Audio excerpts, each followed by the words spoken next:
Commence primary ignition. I'm just not the hero type, clearly. What a piece of junk. Enterprise, this is the captain. I got a bad feeling about this. It's all part of the plan. Engage. Welcome back to Podcast 2 for 1. I am your host, Donovan Thomas, with my co-host, Daniel Wingfield. and today we are back again to talk WandaVision. That's right. We reviewed the first two episodes, and Yes. we said, if you were there, you were listening, that we may come back for a mid-season check-in. Were it to warrant it. And It was warranted. I'll say especially as of last week's episode, warrant has come. It is warranted. And I'll say this, if you happen to listen to our podcast and caught that last episode about WandaVision, you may have been privy to some things that have happened. So, or at least had it in your expectation radar. Yeah. Which kind of just basically, I just want to say, we're kind of your all in one place for news and speculation and probably pretty accurate fucking things that are going to happen in entertainment.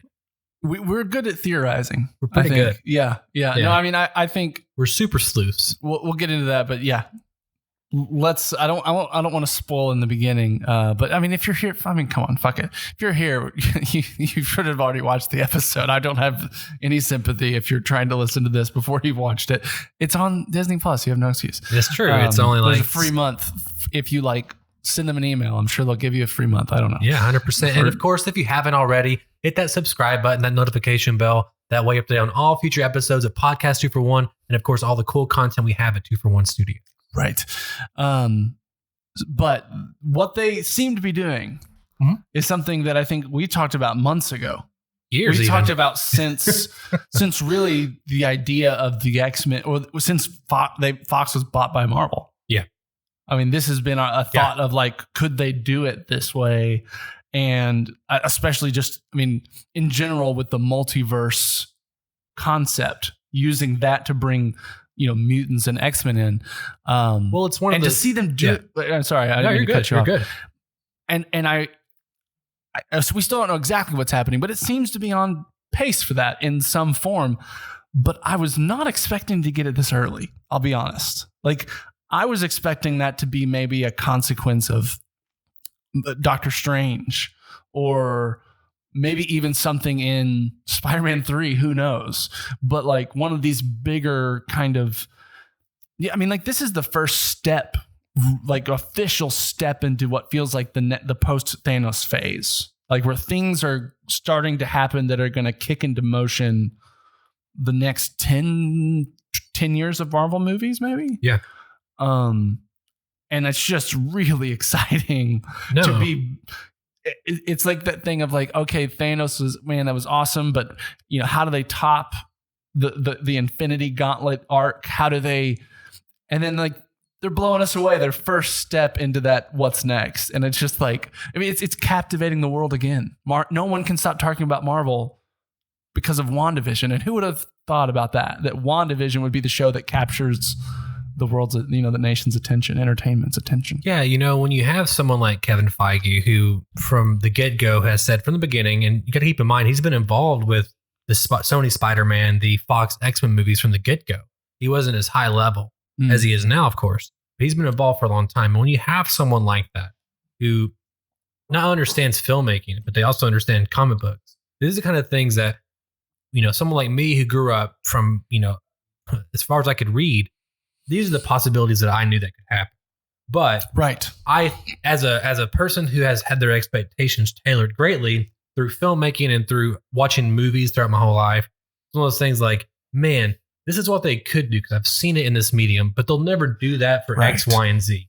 But now we have someone who will listen to the things that worked in the comics. Yes, and they do it in a way that works for film, and it's fun to be a fan of that medium. And also, we study film, and also it's just fun to be something that's culturally moving like that. Yeah. I think ever since we got Doctor Strange in the get-go, that movie to me cemented the fact that we can go places now. Thor really brought in the mystical, godlike, supernatural kind of part of it. Sure. But then we kind of got Doctor Strange kind of open it up even more. And now they're really kind of starting to dive into that. And we've said from the get-go, ever since they announced the Multiverse of Madness title, and they said that Scarlet Witch would be in it. And we knew WandaVision was coming.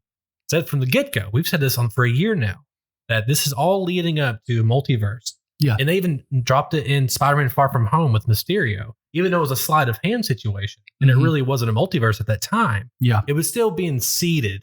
Like they were doing that on purpose to kind of put those kind of words in your head, at least on the film literature. So now we're in a place where Disney has absorbed Fox, and we knew from right then what the possibilities could be, because Marvel doesn't care about, oh, that has never been done before.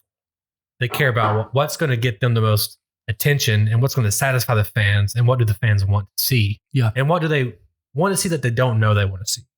You know, that's a big thing. So now we're getting Quicksilver from the Foxman universe inside a Marvel property, an MCU property. Right. And that's my little spill there. The layers of awesomeness are just too many, honestly, for it. I mean, I totally agree. And I think what I feel like Marvel has done for the greater almost film, especially comic book industry, is to show that you can make billions of dollars by doing deep, nerdy ass cuts. Yeah. And making your movies around these things that 20 years ago, any executive would have said, fucking Thanos. No, get the fuck out of here. Is this Power Rangers? I know. You know what I mean? And the fact that they've gone in and, because again, as fans, we know the magic of these stories, whether we've watched them on TV or we've read comic books or we've watched the animated movies. It's like, we get that there's moments in these stories that are parallel in emotion and in hype and in all of these things with what you see in a movie, in a blockbuster. And so to see that finally married and to prove it's like, not only can we make money, we can be the most profitable, cinematic universe and change how people think about movie series forever, based on this. No. And real quick, before we dive into WandaVision and those 3 episodes, I wanted to say something about DC real quick. Whatever, at the time, DC's, I'm going to call their phase 1 leading up from Man of Steel to Justice League. I'm going to call that phase 1. Sure.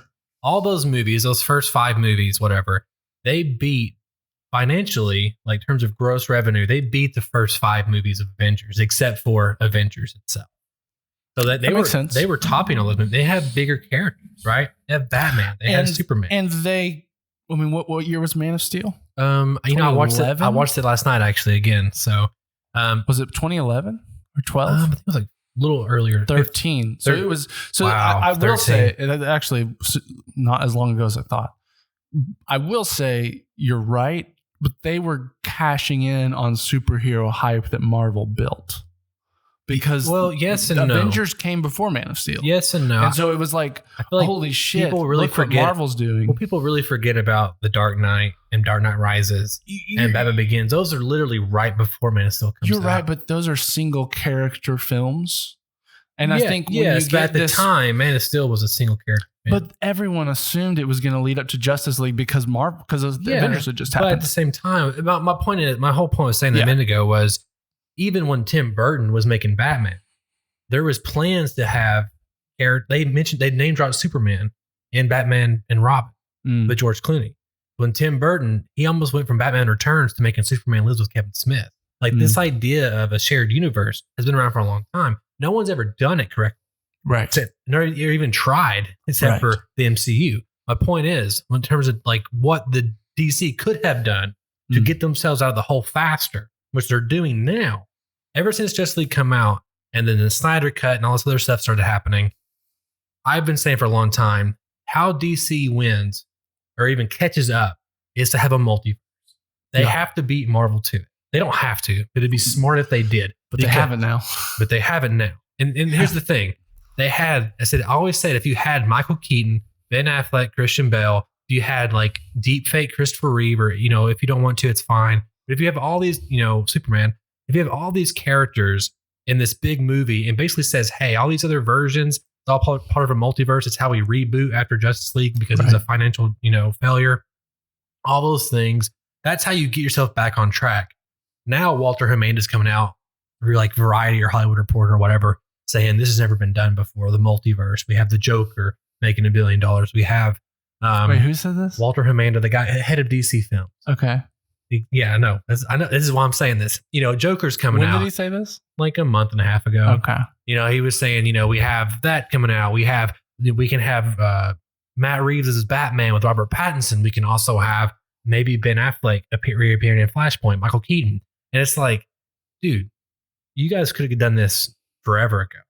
And now Marvel's beat you to the punch again. And it's just like, I just want to bring that up because I'm happy they're doing it. And it's the right thing to do. I just think that it's, once again, Marvel staying on top and cementing, at least it seems to be in the near future, their position up top. Yeah. But let's get back to WandaVision. Yes, let's talk about the episodes. Little tangent there. No, that's fine. So last time we only reviewed the first 2 episodes, so we'll cover the next 3. Mm-hmm. Though I want to spend the least time on episode 3 because I think one is the shortest, and I think it's also the most least interesting. Yeah. But to quickly go over it, episode 3 is set in the 70s. We finally get some color. We get Wanda becomes pregnant. That's kind of a big part of the episode. That was the end of episode 2, end of episode right? 2, they make love, I guess, or it's implied. And then the next episode, they're pregnant. Or she's pregnant at the end. Belly. It is. Yeah, that's right. That's right.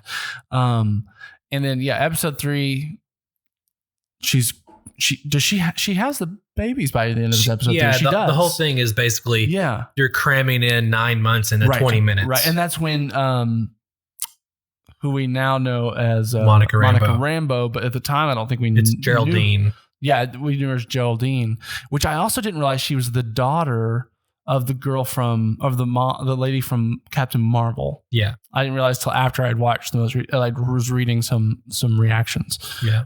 We knew that they had released that in the trades a while ago. The trailers? In the trades, like in whatever. They had announced that Rambo would be in it. I didn't follow that. But actually I prefer not to. I prefer to get surprised. So the main happening of that episode is the twins are born and then they're babies, and then Vision starts to become more suspicious. Yep. There's that big moment with his next door neighbor and what's the other lady's name that's in every episode? She's great. I don't know her name right now. Yeah. Apparently she's potentially also a witch of some note character. Really? I saw someone that pointed out, and like even her wardrobe matched the characters from the comics. I'll have to find that. Yeah, I don't know that. So we see him being suspicious. They're whispering. He can't figure out what's going on. And during that time, Monica, or I guess Wanda brings up her brother, Pietro. Yeah, it's fine. It's the only word she has an accent for anymore, so it's difficult. Well, there's an interesting thing about the accent I want to bring up in a second. So she brings him up, and then Monica kind of has a moment of clarity and like, oh, he was killed by Ultron, wasn't he? Yeah. Which snaps, or at least changes Wanda's mood until she essentially says, you don't belong here, and superpowers her through all the walls of every house until Monica lands outside of the hex, which we're finally kind of a little more aware of what's going on. Right. Once she lands and we see military surround her. And that's pretty much episode 3, the most important things of it. Well, but episode 3, she also that's right. She says she sees Vision when he first walks in from the house after she throws Monica Rambeau out. When he first walks in, that's in 4. That's in episode 4. Is it? Yeah. Okay. Sorry. It's okay. Because I thought she brought up Ultron. And that's what. Anyway. Yeah.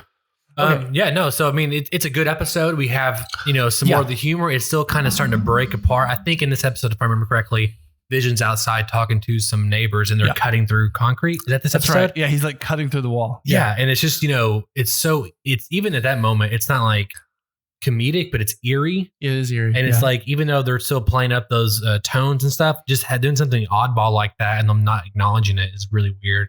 And they're doing a great job of kind of keeping up that tension of like, something's not right. It's like that Stepford Wives 100% feeling of 100%. Like putting on a happy face behind something sinister. Yeah. Or something. And there's some good comedy in here, of course, with Vision and them doing the whole, parent thing in 9 months, the classic. Yeah. What do we do? Feeding them or getting them ready, the baby crib and all that kind of stuff. It worked. Yeah. But I think the real meat of all this, and I enjoyed it. And some people I think have said that like, oh, they were getting bored or falling off, whatever. And I was like I knew what was coming. And I was like, this is, trust me. I did feel like the first 3 episodes could have been 2 episodes. Sure. It felt a little bit like a little dragged out just in terms of what happened, like the amount of, and they were just each like 20 minutes, which I guess follows the sitcom. I guess I understand it's like homage to the sitcom style, but it still just kind of felt like, well, I just felt like we could have, I don't know. I think it might have, I see what you're saying, but I think it might have been better for like the general audience if they had done 3 episode drop. Because they released 3 episodes to reviewers ahead of time. So reviewers had 3 episodes and the general audience had 2 episodes. That would have made sense to at least drop the first 3 and then the next week is the recap.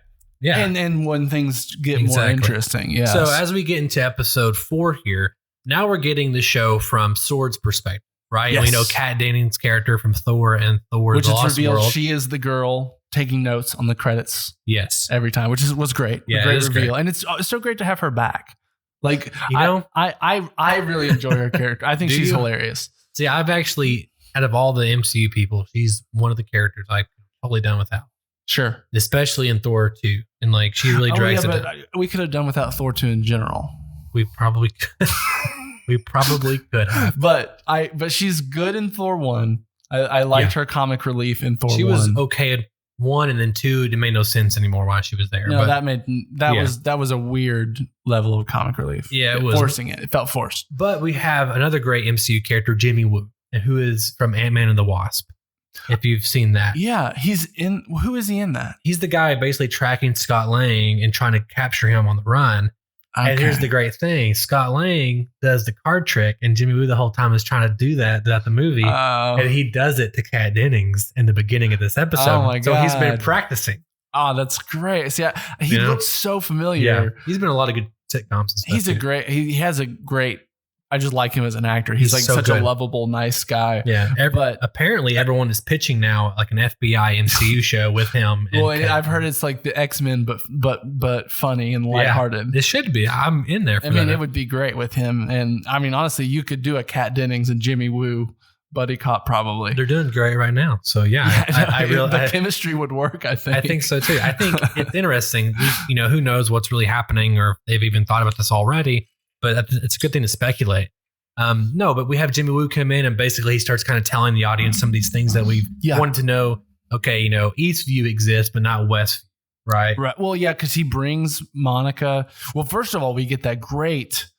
We see Monica come back from dust in the hospital from the blip, and that was just a great. Oh man, I loved that idea of like seeing the perspective of different parts of the world when people started coming back, and how much chaos because of course it would. Oh yeah, it's a good thing, but at the same time, like what happened to Mom? She came back and it was like, she was in the hospital with her mom, and she's like, oh, your mom died. She's like, no, she was fine. She's like, no, she died like 3 years ago. My mom. And it's like, ooh, I mean, it was a great moment. It was a great emotion. And just, I love kind of those, like, you see these massive events unfold from a different perspective than you've seen other parts of the movies and stuff. Yeah. It was great. And you get also the knowledge that Maria Rambeau helped found SWORD.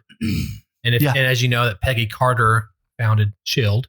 So you have these 2 female characters founding these, huge organizations within the MCU. One thing I'll say that's kind of funny or just, it makes me just like Marvel even more is that when this was happening, I kind of had a small moment where I'm reacting to the show. And I said to Katie, I was like, wouldn't it be wild if like you were in a plane and then you got blipped back and now you're in the air and you're falling out of the sky? And I had that kind of moment, like, blah, blah. And then immediately after I said that, Katie was like, oh yeah, that would be crazy. And I was like, well, never mind. In Endgame, they explained when the Hulk snaps his fingers, I want everyone to return safely. And I was just like they're so smart, you know what I'm saying? Like little things smart. Like that, they're plot hole and they're plugging plot holes for me like that on the couch 3 years later. I think it's great. Yeah, because I mean, otherwise people could like rematerialize inside walls. Exactly. You're just a wall now. But it just goes to show you how one word and a line of dialogue really can fix problem I almost had. Yeah. Anyway. Yeah, but I mean, this episode, way different tone and pace. It's like 30, it's longer. A little longer. It's much more, it just feels more like kind of more just standard Marvel in some ways. Like that quick quick pacing, some good poppy humor, but not too much. Yeah. We're getting some really cool visuals, a lot of like lore bits and pieces being thrown out all the time. And then like you said, that great just like mystery of trying to figure out, okay, it's that great satisfaction of finally getting to see some of behind the curtain of what we've been watching for the past 3 episodes. And that episode really started to that episode started the drip feed of trying to figure out what is actually going to happen in WandaVision and what are going to be the consequences. Because I think right now it feels like it's going to change everything.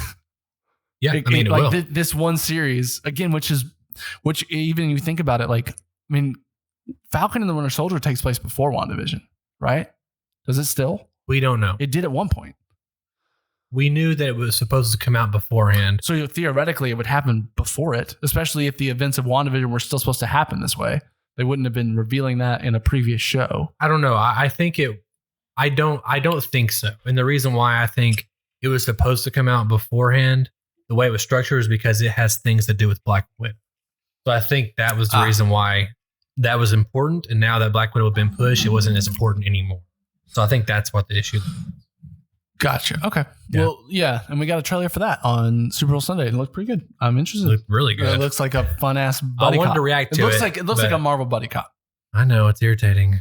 Like, that's what I want to do. You know, It looks like I'm sitting here on the sidelines, Marvel. It reminds me of like Lethal Weapon, but Don't with say guys it. in. Don't say it. I know.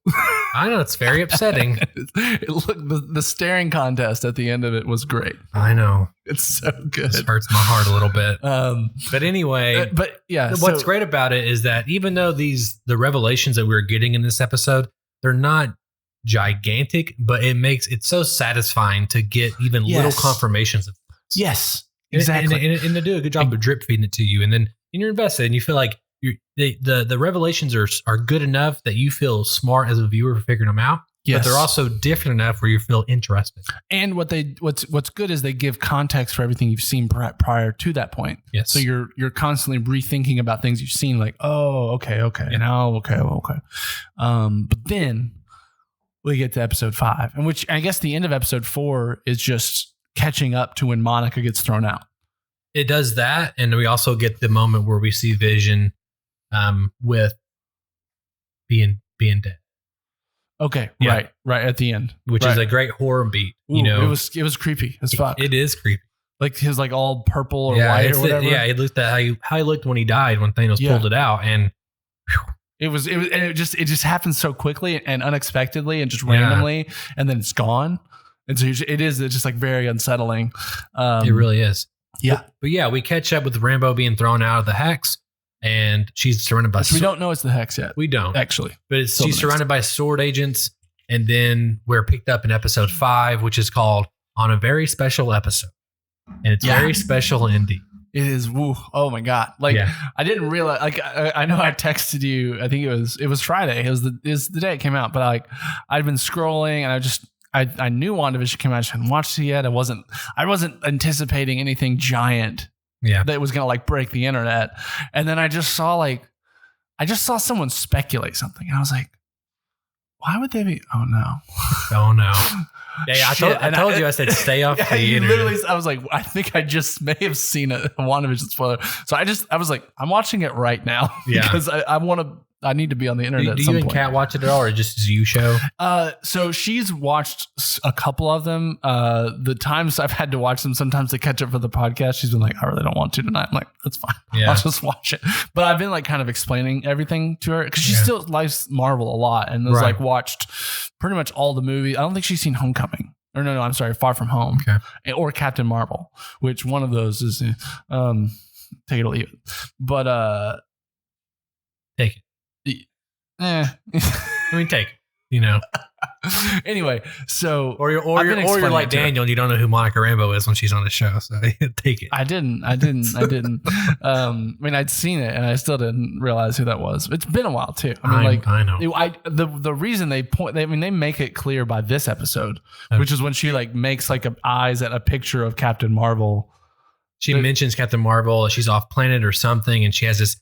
Well, they're having that argument between her and Kat Dennings about who could kill Thanos. Yeah. Between Scarlet, which is just a beautiful meta fan service homage conversation. It is. Because it's the same conversation that all of us have been having since Endgame. We have literally had this conversation on the podcast like 2 times. And I think we had a moment on the podcast where I said, well, it's changed back to Scarlet Witch because of Kevin Feige's comments. Like that's how much we get into that shit. Right. And so like then break it down to like, oh, but you realize that Scarlet Witch could have done this, and then you're like, oh my God, that's crazy. Like it also like, I think, when the characters talk about how powerful she is in that way, you're like, oh my God, like it kind of makes even the Hex to me a little more like the ups the stakes. Like you're dealing with maybe the most powerful being that they've ever encountered. Yeah. I mean, I've up until Captain Marvel, I always thought that, until Kevin Feige's comments, right. That was the impression that she was the most powerful character in the MCU. Right. For obvious reasons. Yeah. And to be fair, in the comics, she is too, because of her, again, her abilities are a little different. Too. Yeah. A little different abilities, but it's still, her power level was massive because of those abilities. I do want to talk about real quick, what's the bare bones plot of this so we can get into the nitty gritty of this. So we know that it's in the 80s now, which had a great opening montage. Oh man. It was that classic. It was like Bob Ross painting. Oh, but it was like Baby Vision. Yes, it was like that classic, like feel like they've done so it well. Felt like Full House is what it felt like. Yeah, but even more like it felt like Full House, but even more sentimental, cheesy a little bit, like Family Matters or something. Yeah, no, but it's that perfect. I guess it's really like early 90s, late 80s era of sitcom where things started getting feel good and like you had family sitcoms. Yeah, of course. Yeah, this is definitely 80s, like late 80s. The next one I think will have like more poppier colors, 90s like harder edges. I think that's what's happening. Yeah, next. We'll see. Yeah, no. So yeah, the big plot is surrounding her kids and them growing and up. them being real, because that was a big question we didn't know. Right. So you helped me a little bit with the plot. Yeah. So I know we have some big things going on here. One, the sitcom plot is basically this dog, right, and it's kind of having another family issue. And the kids aging up, or did the boys age up in the previous episode? Maybe like age up to that like 9-10-year-old. I think they they age up for the dog. Yes, that's right. So this episode is they age up for the dog. Yeah, and the reason I bring up the dog is because the whole thing is the dog dies. Yeah, and the kids are asking bring him back. And apparently, I saw that's a direct reference to a plot. Like there's a similar plot with a dog in the House of M comics. I didn't even know that. With the same type of dog. Really? Yes. That's interesting. I need to go back and look at that. Yeah. But the idea that they kind of mentioned earlier in this episode, they show you the footage that Wanda goes in and takes Vision's body. Yeah. Which is weeks after Endgame. So it's just like, this is the closest thing, obviously, besides maybe Far From Home, maybe same time period we're getting this immediate aftermath of it, which makes sense because now it's, the last thing that's come out. Right. So the big thing though, that I got from that is Scarlet Witch can't bring the dog back because she says he can't, what's dead is dead, but Vision's back. And they're kind of the people outside the Hex are asking, how is Vision back? Right. And we saw in the last episode that Vision was dead, at least in a flash. So it that's what the important thing to me is, who is controlling Vision? Is Vision actually back? X, Y, and Z. See, I even read that whole thing with the dog part of. See, I think she could have brought the dog back. I think she was she was like trying to tell the boys of like, in traditional rules, you can't. And traditionally in life, you have to deal with loss and learn to deal with death. And she was telling them as part of, and I think it also played into like the sitcom-y plot, right? Like in a sitcom, everything goes right. You learn a lesson. You learn the lesson, and the lesson, like death is a part of life. And so she was like trying to teach them what is traditionally the rules, but they're realizing that she can break them.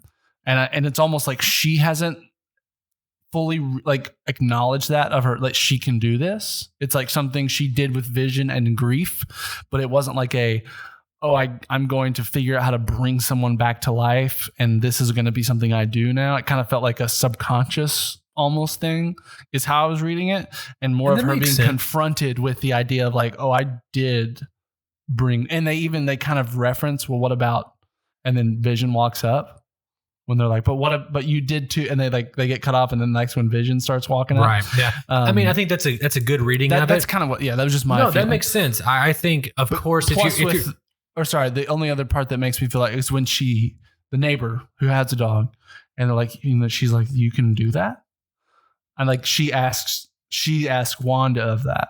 Is it it's the good neighbor? It's the comic neighbor, right? Yeah, okay. It's the one that's always in there. Like, should I go back to one? Well, there's a reason why I asked that. So I think you could be 100% right, and the only reason I thought no was because it feels like they're trying to make some rules and set, and the idea and the reason why is because of the reveal at the end. That's the reason why I'm thinking that she can't bring people back to life. I want to before we get to that, I want to get to something else real quick. Okay. So we know. I'm trying to think what's other things that are happening in Sword.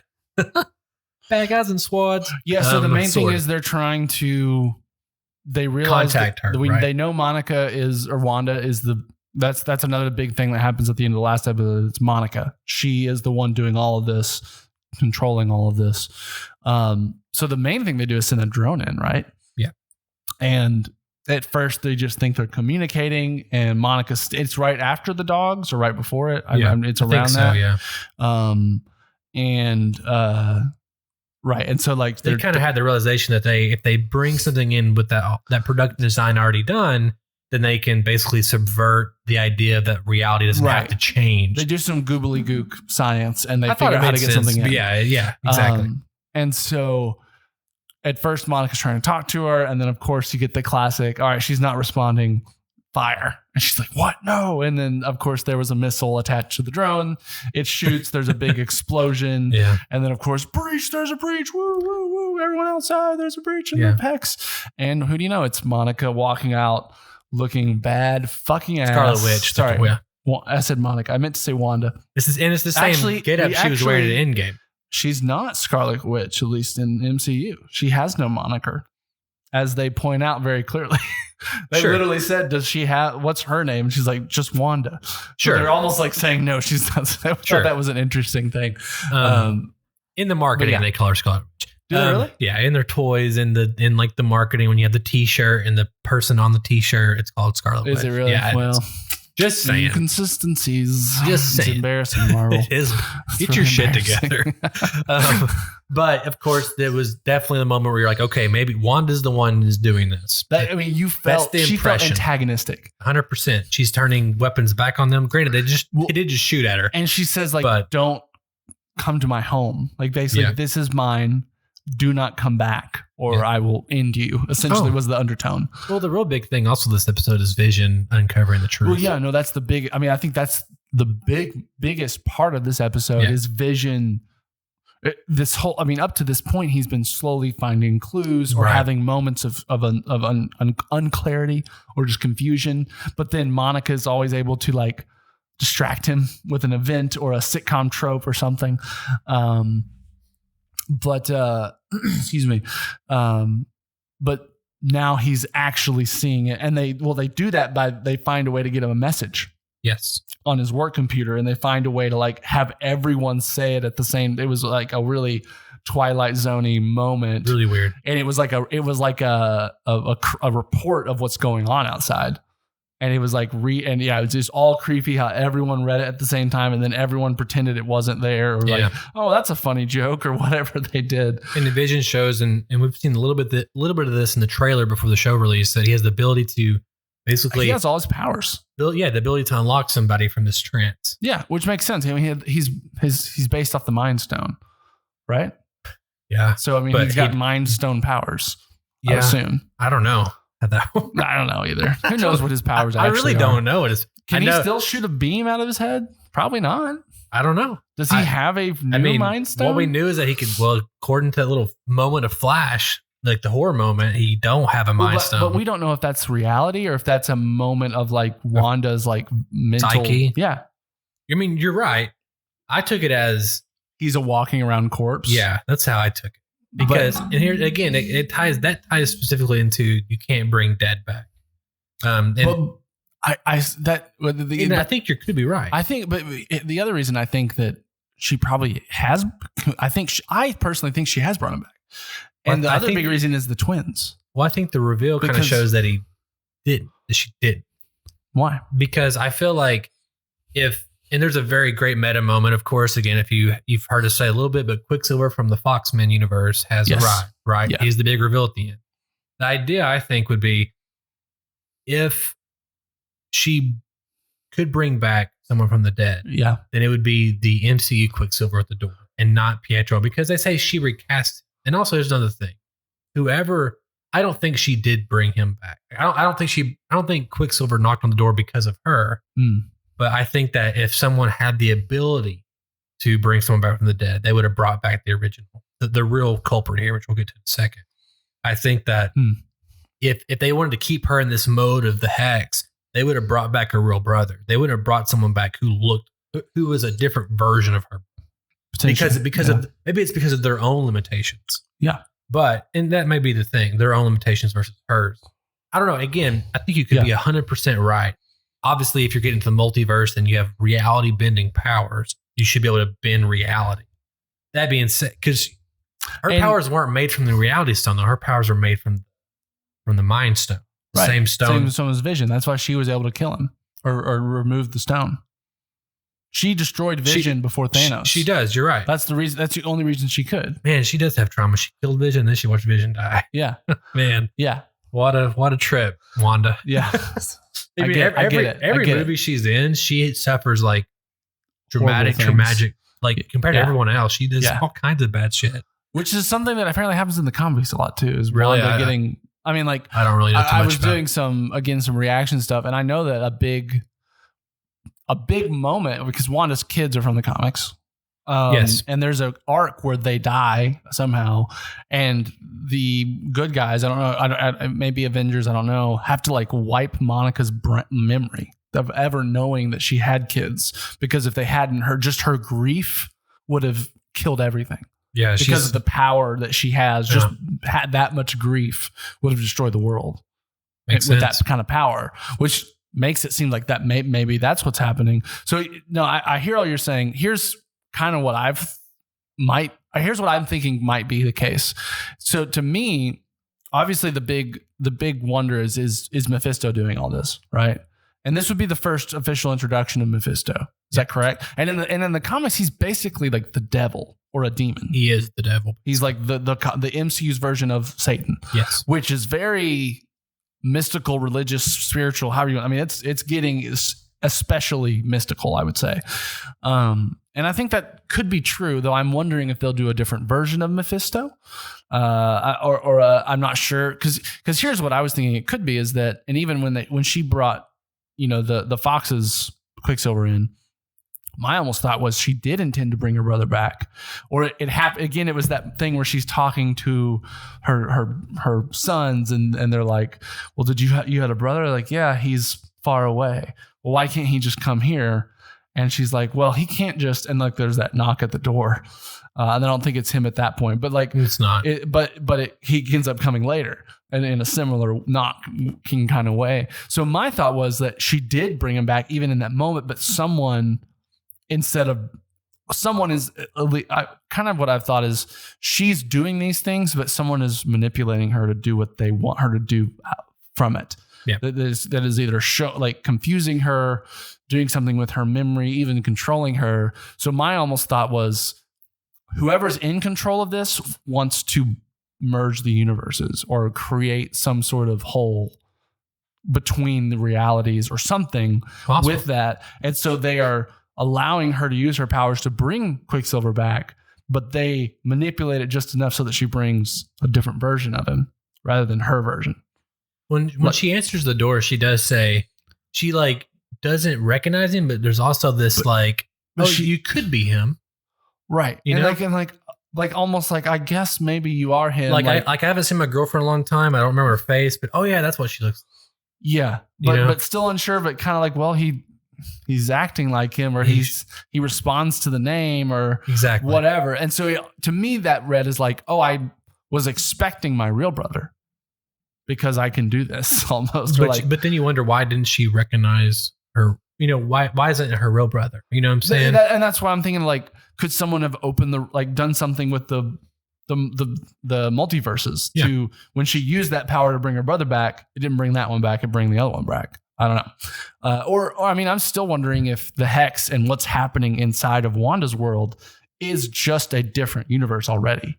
If she's already in a different multiverse inside the Hex. It's possible. I do know that what they have told us, at least, is that the citizens inside it are people that are now missing.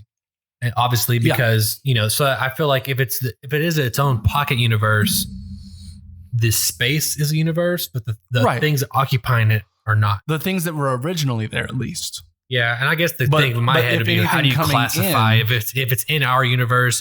Can it be another universe? I don't know how that works, but yeah. But I mean, my one thought of the Hex is like maybe this is the first portal into in a different dimension. Could be, and it very well could be. Now, here the kind of piggyback off all the things you just said. So from the get go, I've been saying this for a while, especially because of Doctor Strange and the Multiverse of Madness. I've been saying I think that instead of being a buddy cop for that movie with Doctor Strange, that it could be she's the antagonist in that movie. And we could get someone like Spider-Man, Sam Raimi is the buddy cop, whatever, because Sam Raimi is directing that movie. Right. But, and I kind of thought from the get-go that Wanda was doing this stuff. This last episode seems like it could lend to that theory. It could, but I'm kind of now leaning a little to the opposite direction, at least.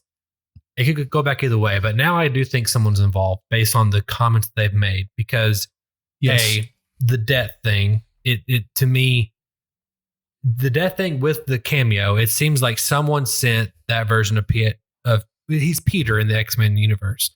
Peter instead of Pietro. Someone sent him instead of the other Quicksilver because Quicksilver's dead, so you can't bring him back. And we did get that flash. It kind of felt like to me that she lost her train of thought in that episode 4 with Vision, and that she saw his true self. And then, but they don't really explain then how he is doing the things he's doing, the powers he's doing, unless Wanda is subconsciously using Vision as the piece of her that is good. And that Vision is basically acting out her good subconscious. Does that make sense? No, I mean, that could be possible. Again, my almost recognizing it, what I was almost seeing that was her realizing that he used to be dead and she brought him back. Like that is dead Vision, but now alive. It could be. She's obviously in this version of reality, not acknowledging that fact. Yeah. Not acknowledging Thanos or anyone. Yeah. And the reason why I think also that there's people pulling strings now, and there's just a little things that I've thought too much about it, but they have said that she is inside their heads. She's like, yeah, she was inside my head and there was something about it that protected me when I got Monica Rambeau when she was thrown outside the Hex. There's some good in her. Yeah. And of course, if you have the sword agent who is the gung-ho action guy, and you have these other characters saying, no, there's more to it. There's probably going to be something there, of course, going to play out unless Monica Rambeau is completely wrong, which I doubt they would have her first mission. Right. She looks like a someone who's not up on the up and up or intelligent about it. I doubt they'd do that. No. And also, there's a part of me that says they're not going to make Scarlet Witch completely bad because of course, they want to see someone redeemed. I doubt they could make her bad and just go down a dark path and be a bad guy. Totally possible. Totally fine with it. Makes sense. It would be a way to add some real heartache, pain. It would. And 100%. But I just, for some reason, keep thinking that they're not going to go that route. And I think for some reason, there's the voice in the people's head is not Wanda. I think it might be another female villain. And I think that they're thinking it's Wanda. I think it could be someone else. And I know there's been some speculation online that the neighbor who is like the hoity-toity, the woman bitch, she is the actual bitch. So I was going to point out the main theory right now is that she could be, and if you want spoilers, and this is the good, this is the good one, not the one I'm talking about. This is Agnes, right? I'm talking about the one that leads the group in episode 1 or episode 2. The blonde lady? Yeah. I think she's not even returned since then. Not yet. No, you're right. So yes, Agnes, what is it? Agnes Harkness was a witch in the Marvel comic, an evil character. And the other reason, this outfit right here is very similar. Even I don't think it's that one, but there's another outfit the character wears that's very similar to. That's the Halloween episode that's coming up. Right. Yeah. And apparently that's interesting. Yeah. So the thought is, and in the comics, she is one of the most powerful witches. She's a main Fantastic Four villain, which another big thing everyone's wondering about is Monica Rambeau's. Who is the I'm contacting the astrophysicist I know, which, I mean, it's got to be Reed Richards, right? I mean, Is there any other famous? Is it Dr. Doom? Was he an astrophysicist? no, He's not a scientist, right? No, he's a necromancer. He's like a sorcerer. Okay. Speaking of sorcerers, I saw a theory that it could be Mordo from Doctor Strange 2 or Doctor Strange 1. Yeah, He's he said no more sorcerers. Yeah, Maybe he's the guy because it leads into Doctor Strange 2. you're right. Maybe, and also there was the idea that Nightmare, who's a Doctor Strange villain, could be the bad guy in Doctor Strange 2. Maybe he's the, you know what I'm saying? Yeah. And yeah. I feel like Mephisto also is just, I don't think that's it. I don't, because I mean, to it's me, a major Marvel villain. he's only major mainly because of Ghost Rider, but he's only major because of Spider-Man's arc, One More Day, in which Spider-Man, Civil War happened, everyone knew his identity. He traded up his marriage and he saved and his unborn child to have Aunt May brought back to life. That's why everyone hates that. Everyone fucking hates it. Yeah. It's like, and they're literally right now, after 10 years, they're actually finally undoing that right now after 10 years, literally as we speak. Yeah.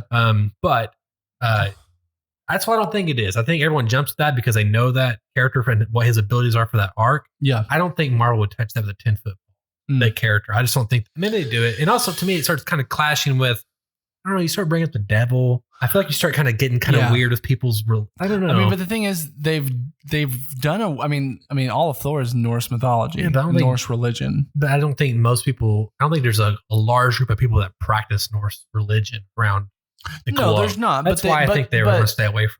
That makes sense. But what I'm saying is they've found a way to contextualize a human religion as a scientific sci-fi concept or otherworldly concept. And do you think Marvel's going to do that scientific wise Christianity? I don't know. No, because is Mephisto directly connected to Jesus ever in the comics? He's the devil. But do they ever does Jesus exist in the MCU comics? Not.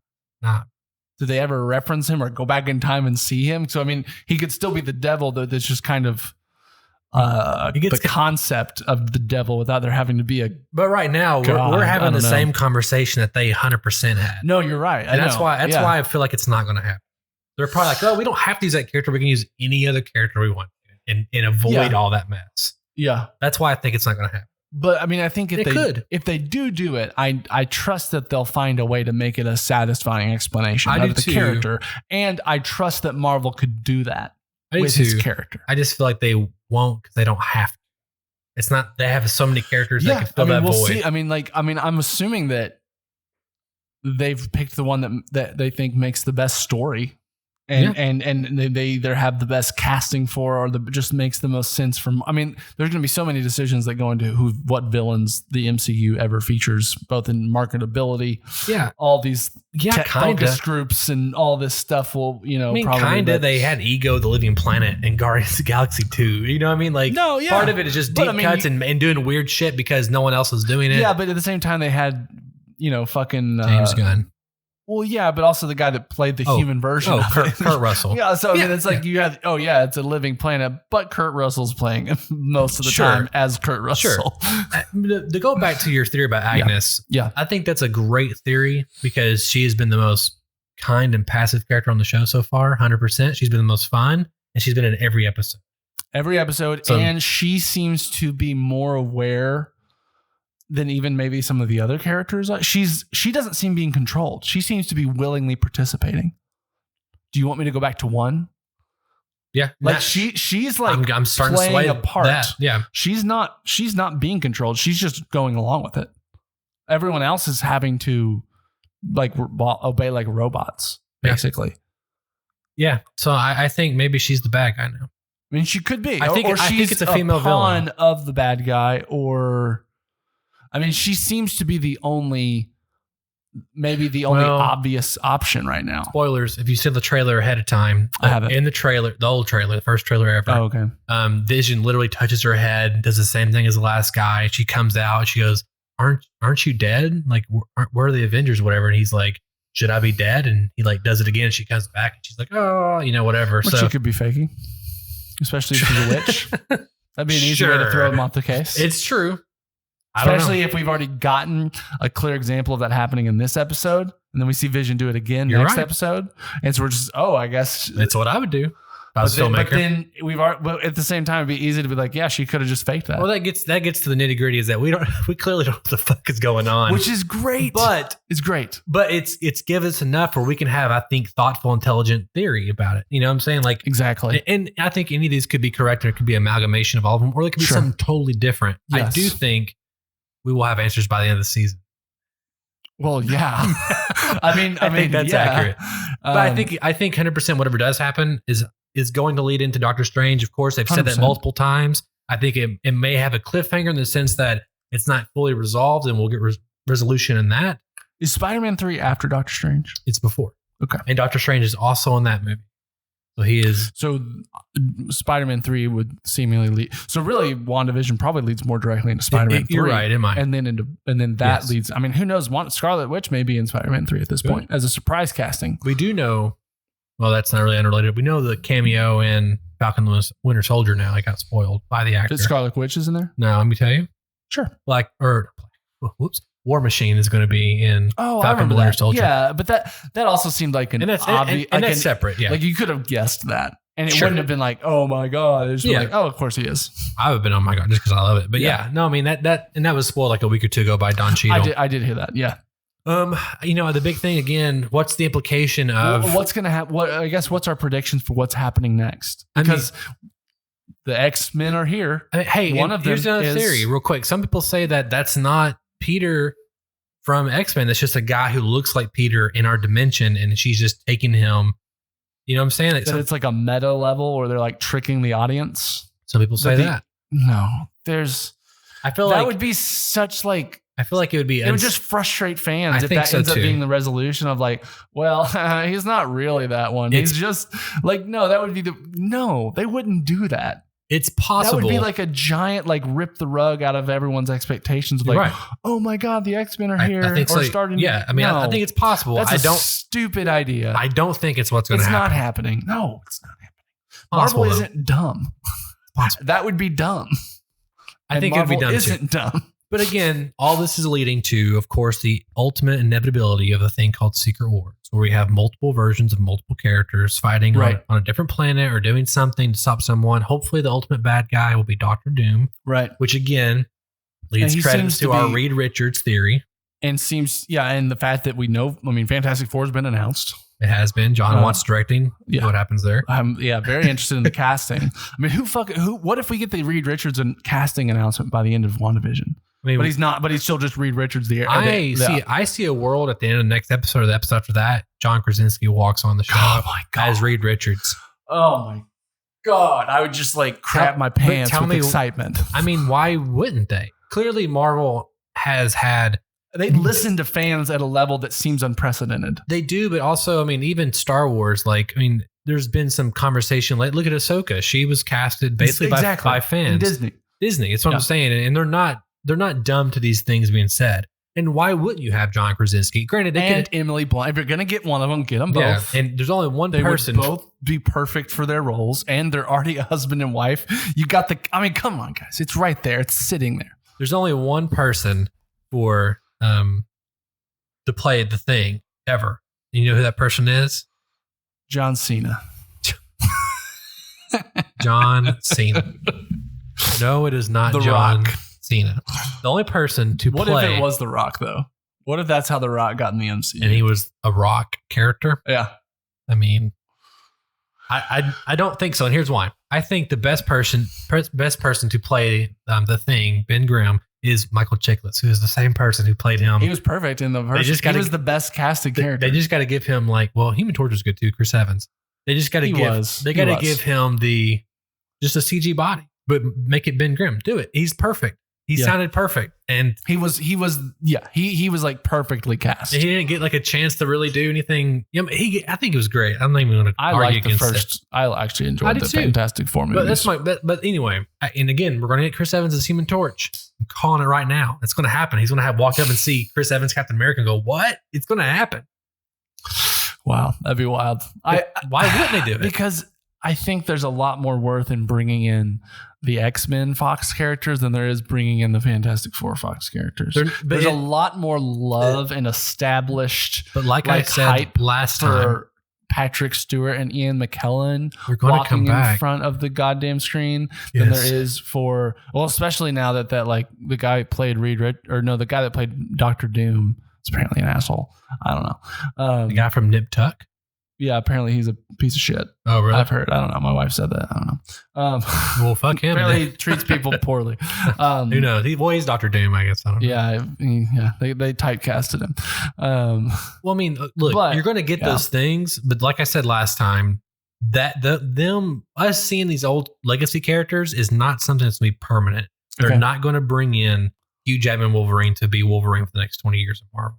They're going to bring him in to make us feel good for 2 hours, and then they're going to. You think the X-Men will be a just exist in this phase, and they won't be around afterwards? I think since they brought in Peter, they call him Pietro on this because that's her Sokovia brother name. Yeah, I think he's going to show his speed powers in this series, and I think she's going to have the revelation.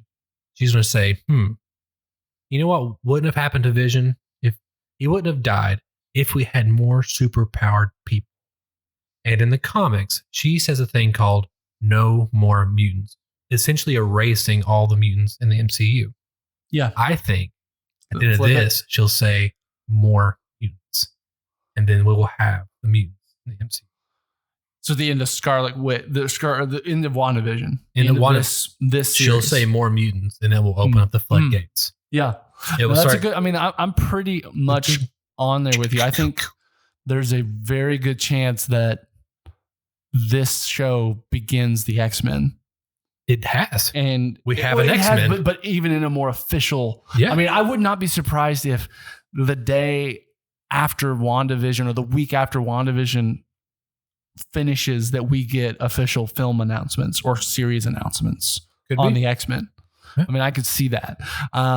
I do. I mean, they've had those conversations. If they do that, I think they're going to bring in more legacy X-Men characters 100%. into WandaVision now. Whether that's what's his name, McAvoy, James McAvoy, yeah, whatever, you know, Jesus Christ, McAvoy, and then the other guy, Michael Fassbender. Yeah, but at the same time, I mean, there's that great idea of like, I mean, in the X-Men universe, Magneto's her dad, and Ian McKellen would be the proper age for her dad, not Michael Fassbender. I mean, we saw in Days of Future Past when Wolverine is going to get Quicksilver, we see Scarlet Witch as a child. She's wearing like pink or purple or something, just like whatever. So we see that. I mean, like, and it's a weird thing. But I mean, that's a different. Yes, that's a different. Yeah, but I mean, my point is, the thought is though. I mean, like, Scarlet Witch isn't Magneto's dad in the MCU reality. She's someone else's dad. As far as we know, yes. Yeah. And I even know in the comics there was been like a lot of hubbub about their parents. Like it's changed multiple times. It's changed. It was finally revealed to be Magneto. Like it was like the ultimate. Like it was different people twice before that. It was finally Magneto. I don't know. Yeah. I mean, I think it's changed. But it's kind of the accepted lore. Comics have a stupid thing of trying to match the movies and lately, and you know, so it's Magneto. Yeah. So I feel like they're going to have to do something interesting with that.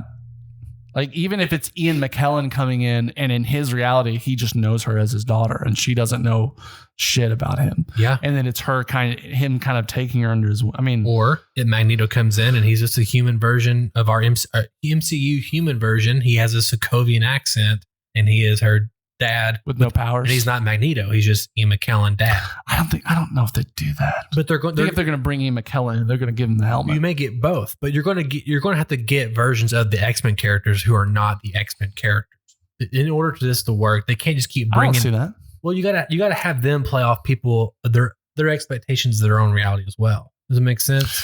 Yeah, I mean, I honestly hear what you're saying. You gotta have it both ways. We'll see. A little. Well, it's hard to know what way. I mean, like, you got to have at least when the bubble pops, whether that's the hex, whatever. When things finally happen, see what you did there. Will everyone just not be aware that they've switched dimensions? Will it be kind of this like you're just here now and you didn't even realize you were in a previous dimension? I don't know. I mean, clearly something happens where, fucking every single Spider-Man villain in the cast of Mamma Mia is inside Spider-Man 3. Yeah. Oh, man, I cannot Apparently it was wait. reported last week that William Dafoe was spotted on set. I heard that. I mean, who knows? My if head's it's real. I'm literally going to die during this movie. I am too. I'm going to I'm gonna fucking explode. lose it. Yeah. I am. I'm going to cry the whole fucking movie. So, did you hear what happened today? The casting announcement that happened today. Not announcement, heavy rumor. Who's going to play Kraven the Hunter? Who? Keanu Reeves. Interesting. Isn't that weird? I'm having a hard time picturing it right now. I don't think he's the choice. That would not be like the typecasting of that character from the comics or the show. I feel like he's too old to be Kraven the Hunter, and but he's not enough like big barrel chested like. I agree. Like jungle exploring. I agree. Wearing a Crocodile Dundee hat and a crocodile belt. Well, he wears like a tiger, like that's right, yeah. Belt. But he looks like it's like a big game hunter. He's like that giant mustache thing or whatever, handlebar or something. I don't know. Yeah, you could do a cool story with him, of course. But anyway, yeah, no, that's interesting. I always liked actually that arc in the old Spider-Man TV series with Kraven. Yeah, it was good. I mean, he's part of the Sinister Six. He has a wife that he's like always trying to get, or a girl. He's got a whole family, man. Yeah, but there was like a supervillain girl that he was like hooked I up don't with know, or something. honestly, I can't remember. Was it Black Cat? No, it had been Black Cat. No. I don't know because he was a lion, she was a cat. No, Black Cat is Spider-Man squeeze Sometimes, most of the time. But when Mary Jane's around, I mean, and she was around during the TV show.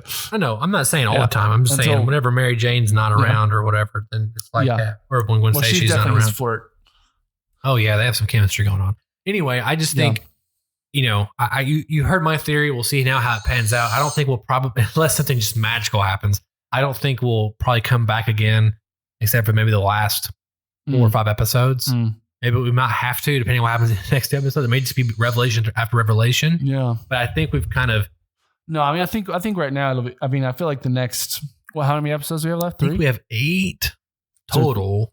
I could be wrong, though. And we're on what? Oh, there's 9 episodes. So we're on episode 5. So next week's 5 or last week was 5? Last week was 5. So 4 more. So we could have 2.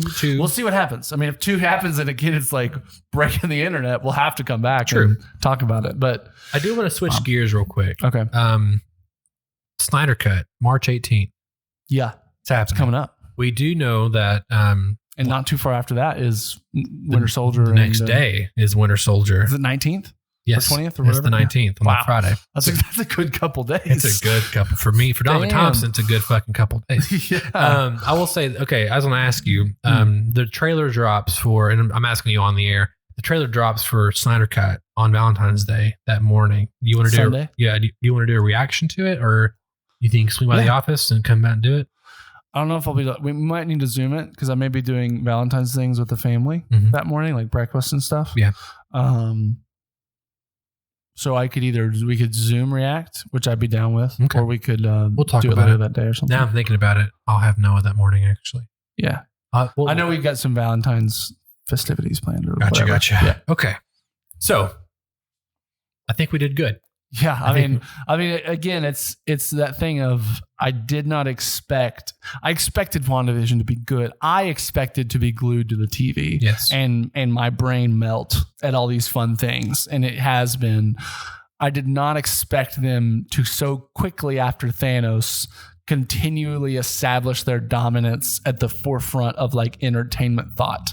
Like I didn't expect it to drop off. I was not expecting like a post Thanos slump in quality. You think this but just in terms of like hype? You think this is more hype than Mandalorian?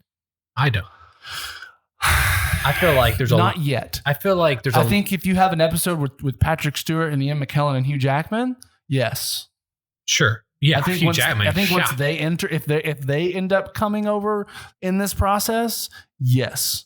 Even in making an appearance. I don't think it'll top Luke. I think Luke Skywalker literally, it touched generations. I think people are still having a hard, right now, what I see online is people explaining to other people the Foxverse and like this guy's from here and X, Y, and Z, trying to explain to their dad or whatever how it's all working. But the fact that people Everyone are that knows excited Luke Skywalker. trying to explain it. No, and sure, you're probably right just in terms of numbers, and that you're right that there's more older people familiar with Luke and Mark Hamill, but there's plenty of older people that are familiar with growing up with the X-Men TV show in the 80s or the comic books, or like, I mean, Wolverine's one of the most famous characters in comic book history. I'll tell you right now, here's a fact.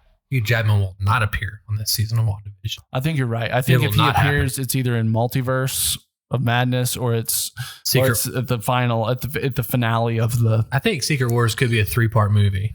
Both 2.5 hours apiece. I could too, man. I think every 6 months they release one or whatever. I think that's probably what's going to happen. I could totally see that. They're going to want to go bigger than Endgame, and they're going to want to do it. They're wanting a 3-parter just to do it. I could even see like part 1 and 2 kind of having different key characters being focused on. Yeah. And then kind of all coming together in 100%. 3.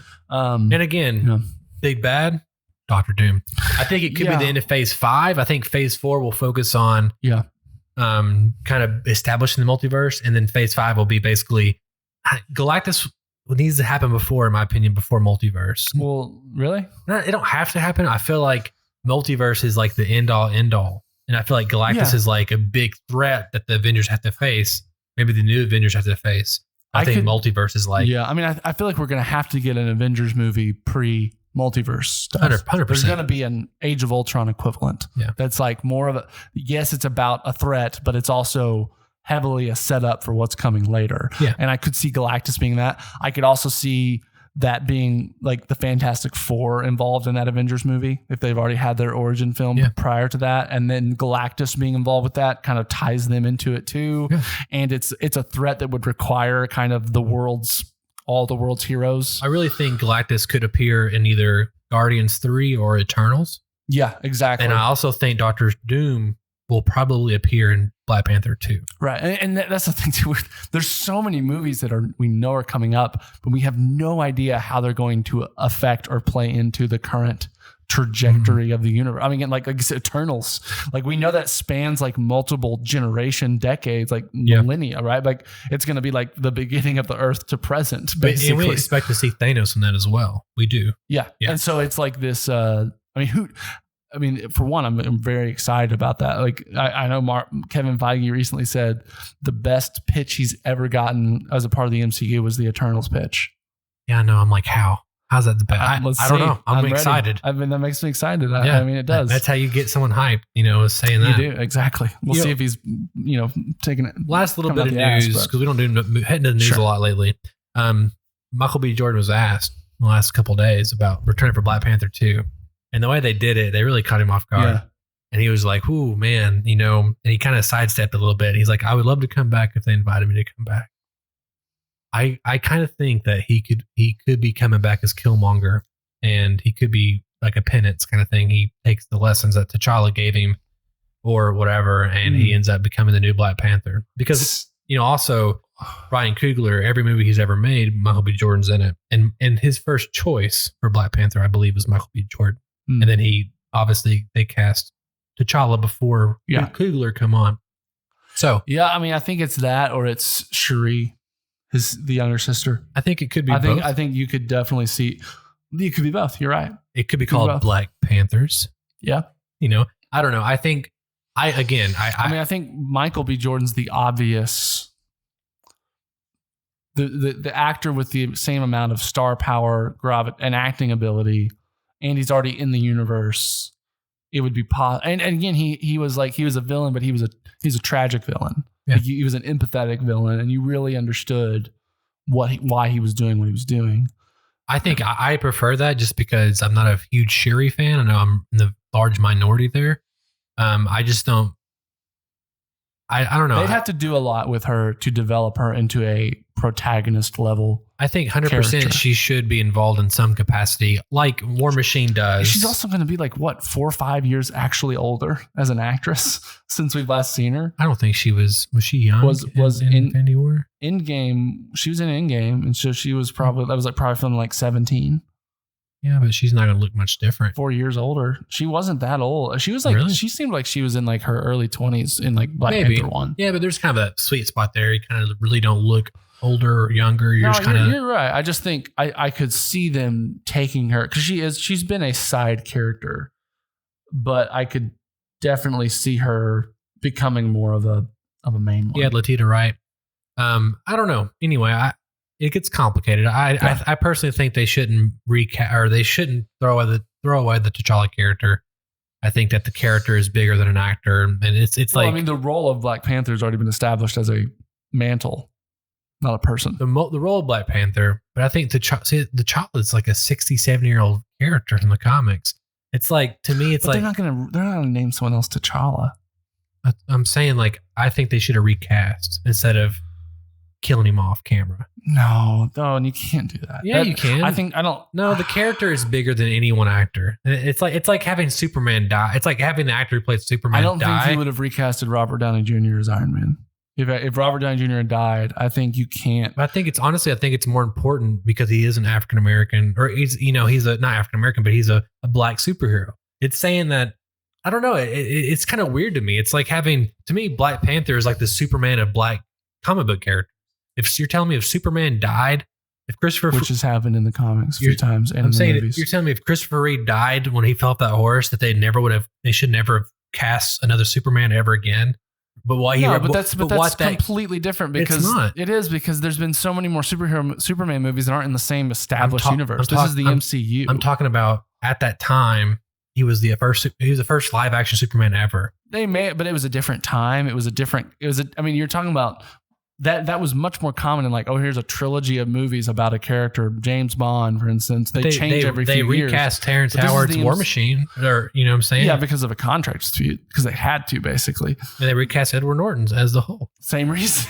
They both wanted like way more money than anybody else or something. Yeah, but I'm saying like, I think they do it if they have to. I don't think they will out of respect for Chadwick Boseman. I think they'll say that's the reasoning. He was T'Challa. I think it's a good reason. We should bring in someone else that will be not T'Challa, but the next Black Panther. I think that makes. I don't think T'Challa's story was anywhere near done, and they didn't either. Clearly, they're rewriting the script.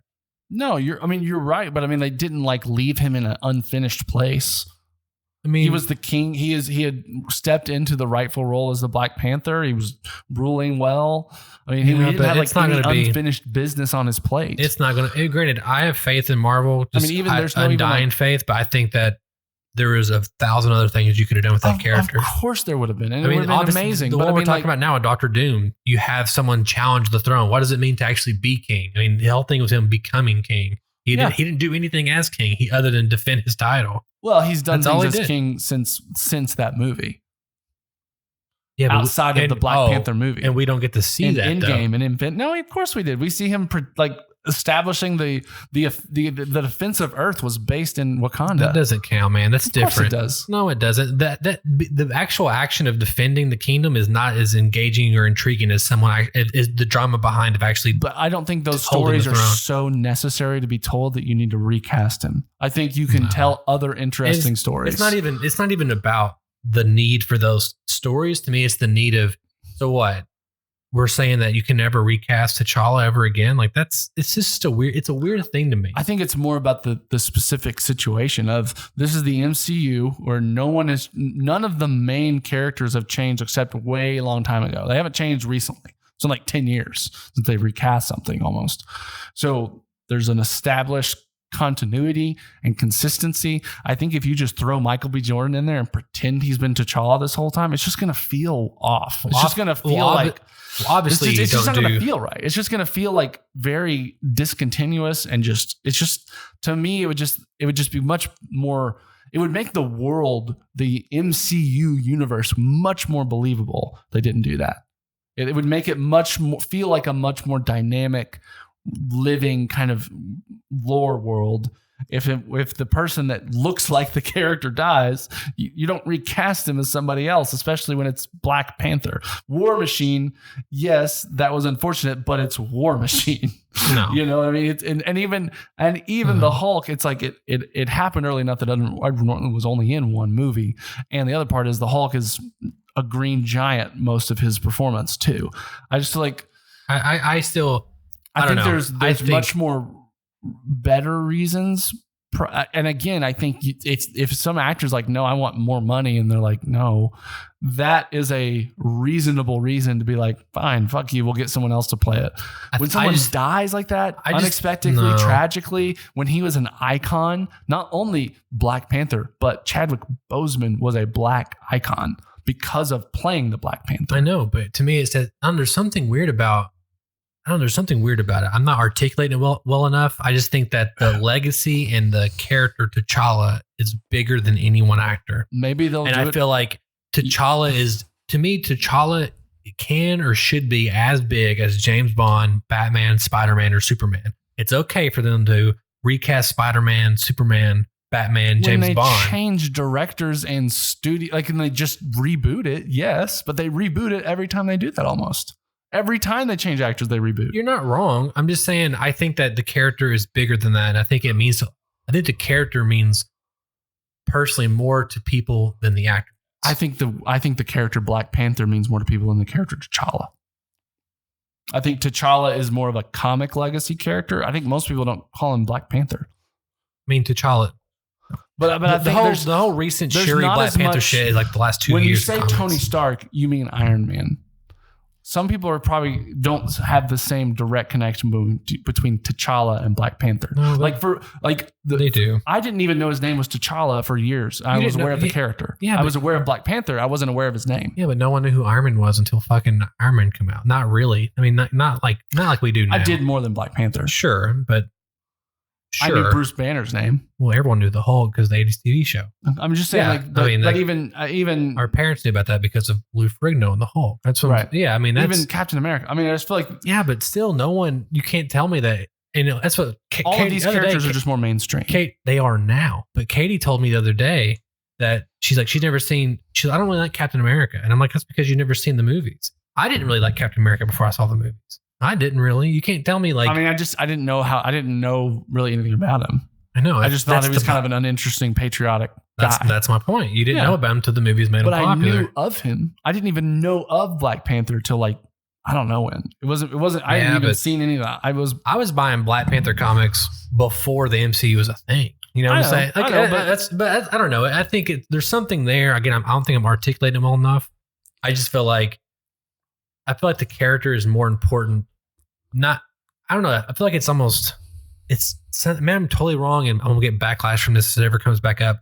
I feel like the character not being able to recast him says something about. I don't know. I feel like if I was and granted, I might be stepping on the line. I feel like if I was a black person, I feel like I might be upset that my character can't live on. It has to be recast because. But they're not. Know. Black Panther will live on, and Black Panther's the main part of that. Black Panther's the important part. Of that, it's because the mantle is the powers and the suit. So that's not the important part. It may not be important part in the comics, but it is the important part in the wider general public idea of the character. I don't think so at all. I mean, no one. No, I think everyone likes Iron Man because of Tony Stark. Everyone likes Captain America as a armor. It's the same thing. You're right, but what I'm saying is they can make a movie where someone earns the right to be the new Black Panther, and everyone will accept it and go with it, and it will feel right. I agree with that. And I'm just saying, I don't think no one will think, oh no, Black Panther's gone. They'll just think, no, it's just a new Black Panther. It's a different Black Panther. I mean, you might be right. And I just feel a little different about it. Maybe they're going to do both. Maybe they will recast it as Michael B. Jordan, but they'll use the multiverse to do it. Possible. Maybe they'll bring it, and then that's what happens is that Michael B. Jordan was.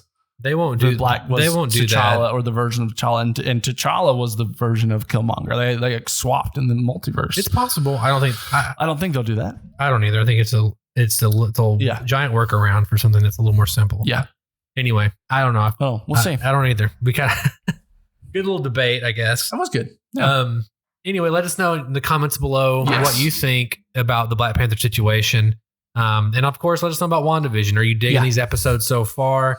Are you excited for what's coming next? What do you think about Peter/Pietro coming back from the Foxman universe? Is it the character? Is it someone that's inhabiting the Westview and she's taking control of? Let us know in the comments below. But if you can't hit those comments, Daniel, where can our listeners write into us? They can write into bit.ly/241mail, which let's be honest, why can't you get to the comments? I don't understand that. I don't know.